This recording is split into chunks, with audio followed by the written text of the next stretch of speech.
نحمده ونصلي ونسلم على رسوله الكريم اما بعد فاعوذ بالله من الشيطان الرجيم بسم الله الرحمن الرحيم لا اقسم بهذا البلد وانت حل بهذا البلد ووالد وما ولد صدق الله العظيم وصدق رسوله النبي الكريم. الحمدللہ، اللہ رب العزت کا شکر، اس کا احسان آقا صلی اللہ تعالیٰ علیہ وآلہ وسلم کی نسبت اور آقا صلی اللہ تعالیٰ علیہ وسلم کے مبارک مہینے کا فیض کہ آج ہمیں دوسرے دن اللہ تعالیٰ نے اور آقا کی اجازت سے ہمیں پھر یہ اذن ملا کہ ہم آقا کا ذکر کرنے کی سعادت حاصل کر رہے ہیں.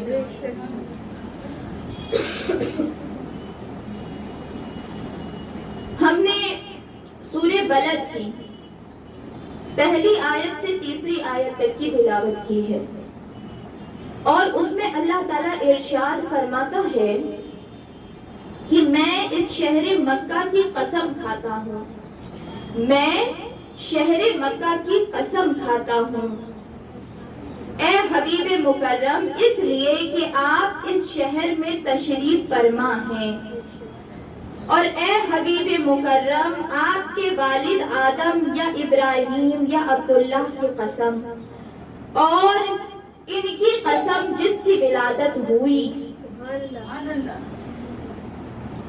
یہ ترجمہ ہے اس آیت کا. اور یہ سورہ بلد کی یہ جو آیت ہے اس میں اللہ تعالیٰ یہ کہہ رہا ہے لا اقسم بہذا البلد، کہ میں جو ہے اس شہر مکہ کی قسم اس لیے کھاتا ہوں کیونکہ آپ اس شہر سے تعلق رکھتے ہیں، آپ کی ولادت اس شہر میں ہوئی ہے، آپ اس شہر میں آئے ہیں، آپ اس شہر میں آپ کی آمد ہوئی ہے، یہ شہر آپ کا مسکن ہے، اس لیے میں اس شہر کی قسم کھاتا ہوں. پھر اللہ تعالیٰ کہتا ہے وَوَالِدٍ وَمَا وَلَدَ، اور آپ کے والد کی بھی قسم کھاتا ہوں اور جو پیدا ہوا اس کی بھی قسم کھاتا ہوں، آپ کے والد گرامی کی قسم. اور یہاں پہ والد تین ہیں، آقا کے والد خصوصاً تین ذکر کیے جاتے ہیں. ایک حضرت آدم علیہ السلام جن کا کل ہم نے ذکر کیا کہ اللہ تعالیٰ نے ان کو پیدا ہی اس لیے کیا کہ آقا صلی اللہ تعالیٰ علیہ وسلم کی آمد ہو جائے. پھر اس کے بعد دوسرے والد حضرت ابراہیم علیہ السلام جن کا کل ہم نے ذکر کیا تھا کہ انہوں نے اللہ کا گھر تعمیر کیا اور اس کی اجرت میں آقا صلی اللہ تعالیٰ علیہ وسلم کے والد ہونے کی نسبت اجرت میں دعا میں مانگی. پھر اس کے بعد آقا صلی اللہ تعالیٰ علیہ وسلم کے اپنے والد جو ان کے والد ڈائریکٹ تھے حضرت عبداللہ رضی اللہ تعالیٰ عنہ، ان کی قسم کہ وہ آقا صلی اللہ تعالیٰ علیہ وسلم کے والد ہیں، اور جو پیدا ہوا اس کی قسم، جس کی پیدائش کی ہم آج جس کا چرچا کریں گے، جس پیدائش کی جس مبارک آمد کا آج ہم ذکر کریں گے، اللہ تعالیٰ اس پیدا ہونے والے ولد یعنی جو پیدا ہوا، جو مبارک ہستی پیدا ہوئی، جو حبیب خدا پیدا ہوا، اس پیدا ہونے والے حبیب میرے محبوب کی قسم اللہ کھاتا ہے. تو ہم نے کل نور محمدی صلی اللہ تعالیٰ علیہ وآلہ وسلم کا ذکر کیا تھا کہ نور محمدی کیسے بنا، نور محمدی کیسے بنا، اور نور محمدی کو اللہ تعالیٰ نے کیسے پیدا کیا. پھر اس کے بعد اس نور محمدی سے اللہ تعالیٰ نے کیا کیا پیدا کیا، پھر اس کے بعد وہ نور محمدی کی کیا شان تھی. پھر اللہ تعالیٰ نے اس نور محمدی سے جب بشر بنانا چاہا یعنی آقا کا بشریت والا پیکر بنانا چاہا تو کس طریقے سے اللہ نے جو ہے اس کی تدبیر کی اور کس طریقے سے اللہ تعالیٰ نے جبریل علیہ السلام کو بھیجا اور کیا ہوا، وہ واقعہ ہم نے کل جو ہے وہ جانا تھا. آج جو ہے آقا کی پیدائش، آمد مصطفیٰ آمینہ کے گھر میں آمد مصطفیٰ کا ذکر ہوگا۔ ہم کل آقا کے دادا کے بارے میں جان رہے تھے۔ آخری جب اختتام ہوا ہے تو حضرت عبد المطلب رضی اللہ تعالیٰ عنہ کے اوپر ہوا۔ حضرت عبد المطلب رضی اللہ تعالیٰ عنہ یہ اتنی شان اور عظمت والے تھے، اتنی شان اور عظمت والے تھے کہ سارے مکہ، اہل مکہ ان کا بے انتہا ادب کیا کرتے تھے، بے انتہا ادب کیا کرتے تھے، کیونکہ ان کے اندر امتیاز تھا، ان کے اندر ایک الگ بات تھی، ان کے اندر ایک الگ لیڈرشپ کی صلاحیت تھی۔ کیوں؟ کیونکہ وہ آقا صلی اللہ تعالیٰ علیہ وآلہ وسلم سے نسبت رکھنے والے تھے، اس لیے ان کے اندر الگ صلاحیت تھی۔ اور پھر اس کے بعد آقا صلی اللہ تعالیٰ علیہ وسلم کے جو دادا ہیں، آقا صلی اللہ تعالیٰ علیہ وسلم کے دادا، ان کا یہ مرتبہ تھا کہ آقا صلی اللہ تعالیٰ علیہ وسلم کا نور محمدی ان کی پیشانی پہ جھلکتا تھا، ان کے اندر سے خوشبو آتی تھی۔ یہاں پر جو آقا صلی اللہ تعالیٰ علیہ وسلم کے دادا کا ذکر ہے، اس میں یہ ہے کہ وہ قریش کے سردار تھے اور سارے اہل قریش جو ہے وہ ان کی بات مانا کرتے تھے اور ان کو اپنا لیڈر مانتے تھے۔ کیوں؟ کیونکہ ان کے اندر وہ صلاحیتیں موجود تھیں نور محمدی ہونے کی وجہ سے۔ جب ان کا نکاح ہوا، ان کا نکاح فاطمہ نام کی ایک نیک صالح خاتون سے ہوا، طیبہ طاہرہ، ان سے ہوا، اور پھر اس کے بعد ان کے بیٹے عبداللہ ہوئے اور وہ نور حضرت عبداللہ کی پیشانی میں چلا گیا، حضرت عبداللہ کی پیشانی میں چلا گیا۔ اور یہ واقعہ آتا ہے کہ جب بھی حضرت عبد المطلب یعنی آقا کے دادا کی یہ خاصیت تھی کہ جب بھی بارش مکے میں نہیں ہوتی تھی، مکے میں جب بارش نہیں ہوتی تھی تو لوگ حضرت عبد المطلب کو پہاڑوں پہ لے کر جاتے تھے، پہاڑوں پہ لے کے جاتے تھے اور ان کا واسطہ دے کے اللہ سے بارش مانگا کرتے تھے، اس لیے کیونکہ وہ بابرکت انسان تھے، وہ مبارک انسان تھے، وہ جہاں رہتے تھے وہاں برکت ہوتی تھی، وہاں اللہ دعا قبول کرتا تھا، ان کے اندر فیض اور برکت تھی۔ اس لیے اہل مکہ کو جب بھی بارش کی طلب ہوتی تھی تو اہل مکہ جو ہے حضرت عبد المطلب کو پہاڑوں پہ، صفا پہاڑ پہ لے کے جاتے اور اللہ سے دعا کرتے کہ اللہ اس نورانی چہرے والے کے صدقے بارش کر دے، اور اللہ تعالیٰ رحمت برسا دیا کرتا تھا۔ پھر اس کے بعد جب ابراہہ کا لشکر جو سورہ فیل میں آیا ہے کہ جب ابراہہ کا لشکر آیا خانہ کعبہ پہ حملہ کرنے کے لیے اور خانہ کعبہ کو معاذ اللہ شہید کرنے کے لیے جب وہ لشکر آیا تو ابراہہ نے جب وہ آیا تھا نا، جب اس نے حملہ کیا، وہ کافی لشکر کو لے کے آیا تھا، اس نے جب حملہ کیا مکے میں تو اس نے مکے کے لوگوں کے سامان بھی لے لیے، مکے کے لوگوں کے مویشی بھی لے لیے، یعنی جو جانور ہوتے تھے پہلے کے لوگوں کی سواری، کھانے پینے کا ذریعہ جو ہے وہ جانور ہوا کرتے تھے، تو وہ لے لیے تو لوگ حضرت عبد المطلب کے پاس گئے، کیونکہ حضرت عبد المطلب سب سے زیادہ معزز شخصیت تھے وہاں پہ، اور کوئی بھی پریشانی اہل مکہ کو ہوتی تھی تو لوگ حضرت عبد المطلب کے پاس آتے تھے۔ تو حضرت عبد المطلب کے پاس ویسے ہی گئے اور کہا کہ ہمارے سامان کو ابراہہ نے لے لیا ہے تو آپ اس سے جا کے بات کریں، کیونکہ آپ کے اندر بات کرنے کی صلاحیت موجود ہے، آپ کے اندر وہ چیز موجود ہے کہ آپ کی ہیبت، وہ جانتے تھے، ہم نے کل بھی بتایا کہ حضرت عبد المطلب کے چہرے پہ جو نور رہتا تھا نا، اس کو دیکھ کے بڑے بڑے بادشاہ بھی ہیبت میں آ جاتے تھے۔ تو حضرت عبد المطلب گئے، ابراہہ نے جو اس کا چہرہ دیکھا ان کا، تو ابراہہ تخت سے نیچے اتر آیا، اس نے دیکھا اور اس نے کہا کہ آپ یہاں کیوں آئے ہیں؟ کہا میں اپنے سامان لینے آیا ہوں، میں اپنے لوگوں کا اور اپنا سامان لینے آیا ہوں جو تم نے غصب کر لیا ہے۔ اس نے کہا اچھا آپ اپنے سامان سے مطلب رکھتے ہیں، آپ کو اس سے پرواہ نہیں کہ خانہ کعبہ میں شہید کر دوں گا اور خانہ کعبہ کو میں ڈھا دوں گا؟ تو حضرت عبد المطلب نے یہ کہا، حضرت عبد المطلب نے کہا کہ یہ خانہ کعبہ جو ہے یہ اللہ کا گھر ہے، مال میرا ہے، مال کی حفاظت مجھے کرنی ہے، میرے لوگوں کا مال ہے، اس کی ذمہ داری میری ہے، اور ویسے یہ گھر جو ہے یہ اللہ کا ہے، گھر اللہ کا ہے، اس کی حفاظت خود اللہ کرے گا، اس کی حفاظت اللہ کرے گا، تو مال مجھے دے دو اور پھر اللہ کے اوپر میں چھوڑ دیتا ہوں۔ اور مال لے کے یہ سارے، حضرت عبد المطلب نے کہا سب لوگ مکے سے باہر چلے جاؤ، سب لوگ مکے سے باہر نکل جاؤ، اور ہم لوگ پہاڑ پہ چلتے ہیں، صفا پہاڑ پہ جا کے ہم سارے جمع ہو جاتے ہیں۔ اس کا مطلب یہ تھا حضرت ابو المطلب یہ جانتے تھے کہ اللہ کا عذاب آئے گا۔ حضرت عبد المطلب اس شخصیت کے حامل تھے کہ وہ اللہ کی مصلحت کو پہچانا کرتے تھے۔ کیوں؟ کیونکہ وہ آقا کے دادا تھے، کیونکہ وہ آقا صلی اللہ تعالیٰ علیہ وسلم کے دادا تھے، تو اسی لیے انہوں نے سب کو جمع کیا، جہاں عذاب آتا ہے وہاں سے نکل جایا جاتا ہے۔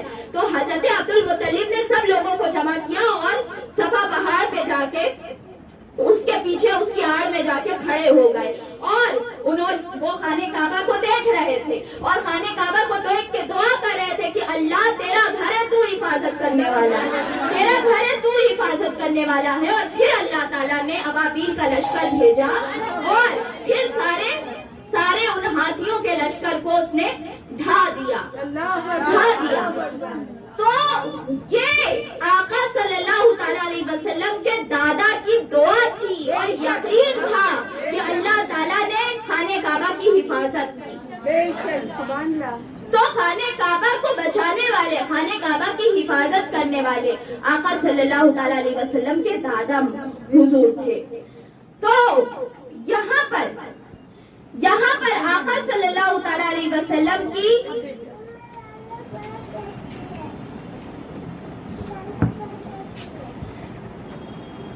اب آقا صلی اللہ تعالیٰ علیہ وسلم کی ولادت جب حضرت عبداللہ کا نکاح ہوا، حضرت عبد المطلب کے وہ بیٹے تھے جن کو حضرت عبد المطلب بے انتہا چاہا کرتے تھے، اس لیے چاہتے تھے جیسے حضرت یعقوب علیہ السلام اپنے بیٹے یوسف کو زیادہ چاہتے تھے۔ اور بھی بیٹے تھے، 10 بیٹے تھے حضرت عبد المطلب کے، لیکن 10 میں سے سب سے زیادہ محبت حضرت عبداللہ سے تھی، اس لیے کیونکہ وہ شان میں بھی اعلیٰ تھے، شرف میں بھی اعلیٰ تھے، کردار میں بھی اعلیٰ تھے، اخلاق میں بھی اعلیٰ تھے، اور ان کی برکت نظر آتی تھی۔ وہ شرف والے، ان کا ادب بھی کرتے تھے، ان سے محبت بھی کرتے تھے، اس لیے کیونکہ جس کے اندر بھی وہ نور جاتا تھا خود بخود اس کی شرف اور عظمت بڑھ جایا کرتی تھی۔ تو حضرت عبداللہ کا جو نکاح کے لیے چنا گیا وہ حضرت آمنہ کو چنا گیا۔ حضرت آمنہ رضی اللہ تعالیٰ عنہا، بی بی آمنہ جو تھی وہ بھی اسی خاندان سے تعلق رکھتی تھی جس خاندان سے حضرت عبد المطلب تعلق رکھا تھا، وہی خاندان تھا، وہی نسل ابراہیمی ہی چلی آ رہی تھی، بنو اسماعیل والی نسل ہی چلی آ رہی تھی، اور یہ نسل بابرکت نسل تھی، اور ان کو چنا گیا۔ اور پھر اس کے بعد جب حضرت آمنہ حاملہ ہوئی اور یہ نور محمدی حضرت آمنہ کے بدن میں منتقل ہوا، وہ رات جمعرات کی رات،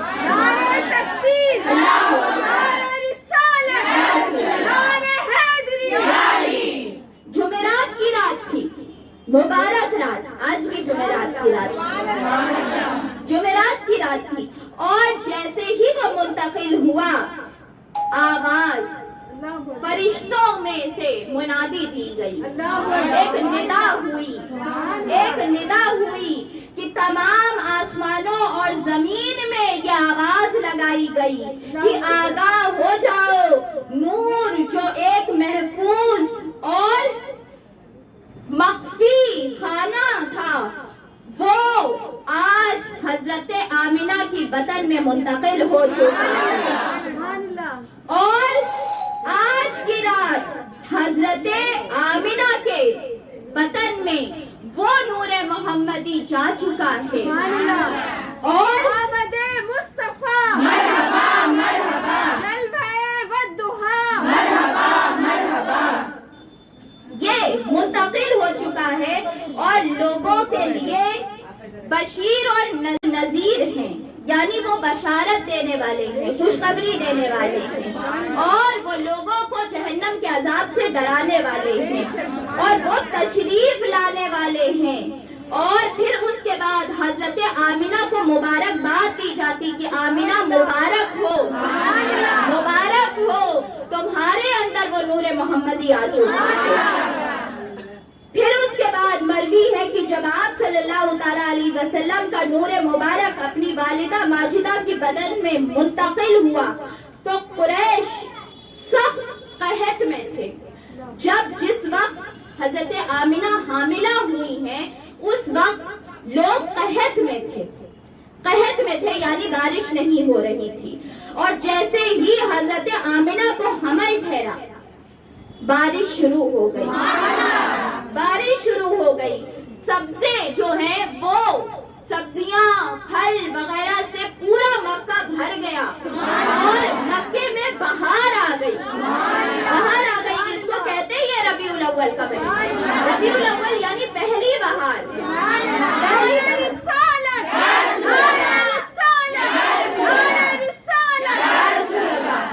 تو خوشحالی پھیلی، خوشحالی وہ خوشیوں کا سال کہلایا، خوشیوں کا سال، عام الفرحت والمسرت کہلایا کہ یہ سال فرحت کا سال ہے، یہ سال خوشی کا سال ہے۔ کیوں؟ کیونکہ یہ آمد مصطفیٰ کا سال ہے، آمد مصطفیٰ کا سال ہے۔ پھر اس کے بعد سیرت ابن ہشام میں روایت ہے کہ حضرت آمنہ فرماتی ہیں کہ حضور میرے بطن میں تھے، یعنی آقا صلی اللہ تعالیٰ علیہ وسلم سے جب وہ حاملہ ہوئی تو انہوں نے خواب دیکھنا شروع کیا، خواب آتے تھے، اور خواب میں یہ بتایا جاتا تھا کہ آپ اس امت کے سردار کی ماں بننے والی ہیں، آپ انسانوں اور جناتوں کے سردار کی والدہ بننے والی ہیں، اور جو پیدا ہوگا اس کا نام آپ نے محمد رکھنا ہے۔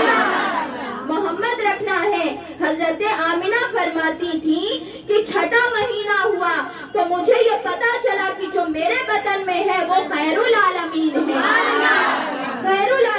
ہے، وہ رحمت للعالمین ہے، اور اس کا نام محمد ہے صلی اللہ علیہ وآلہ وسلم۔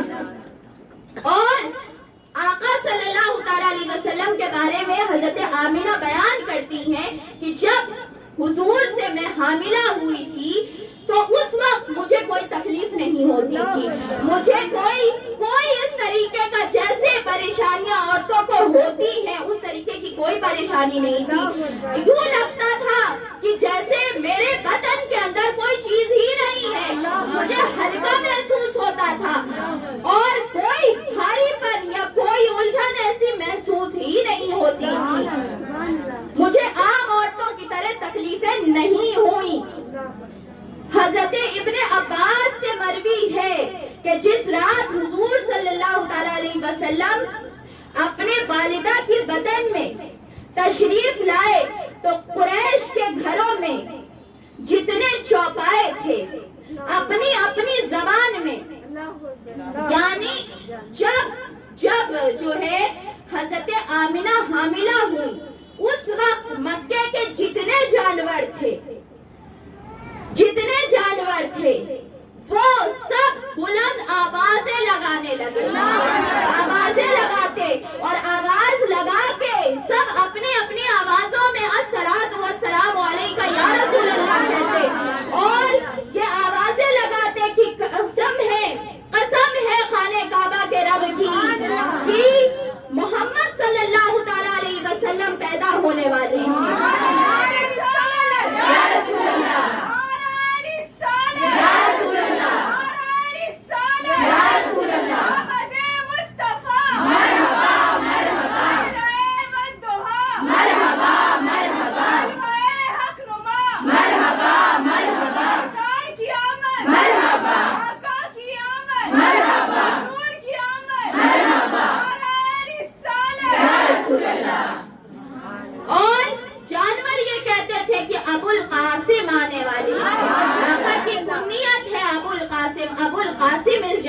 تشریف لانے والے ہیں. اور جب وہ آئے جس سال آقا کی آمد کا سال ہوا، مکے کے جتنے گھر تھے سب چمکتے نظر آتے تھے. ایک نور رہتا تھا، ایک چمک رہتی تھی. وہ پورا سال انوار والا سال تھا. ابن ہشام روایت کرتے ہیں کہ حضور صلی اللہ تعالی علیہ وسلم اپنی والدہ ماجدہ کے بطن مبارک میں 9 ماہ یا بعض روایت کے مطابق آتا ہے کہ لگ بھگ اتنا عرصہ تک رہے، اور فرماتی ہیں کہ میں نے کسی طرح کی تکلیف اس عرصے میں نہیں دیکھی، اور میں آسانی بلکہ میں برکت دیکھتی تھی. میں اپنے اندر اور زیادہ طاقت دیکھتی تھی، اور میں یوں محسوس کرتی تھی کہ جیسے میرے جسم سے نور نکل رہا ہو.